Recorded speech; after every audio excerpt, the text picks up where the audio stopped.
एन्टक स्कुटीको mileage नदिने problem चाहिँ निकै नै छ है। यदि तपाईको माइलेज बढे छैन, माइलेज धेरै पेट्रोल खाइरहेछ भने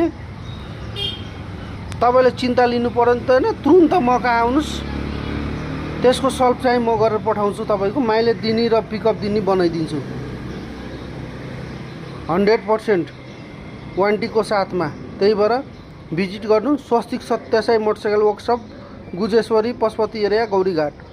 हस्, धन्यवाद। यो भिडियो मन पर्यो भने सेयर गर्नु, लाइक गर्नु, कमेन्ट गर्न चाहिँ नबिर्सिनु होला।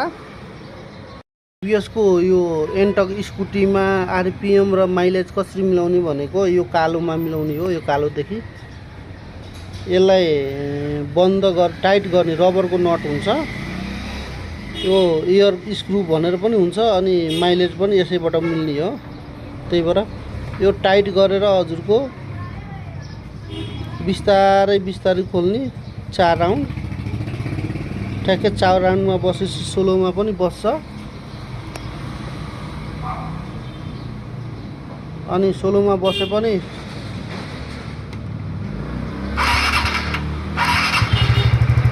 ठ्याक्कै स्टार्ट पनि भयो। अघि सोलोमा बसिरहेको थिएन, अहिले सोलोमा पनि मजाले बस्यो। त्यही भएर यो एफआई कार्बेटर जुनसुकै प्रब्लम माइलेज दिने स्कुटी बाइकहरूमा माइलेज दिने प्रब्लम छ भने तपाईले चिन्ता लिनु पर्दैन, अन्तै धाउनु पर्दैन। हामी कहाँ आउनुस्, सस्तो राम्रो गरेर पठाइदिन्छु।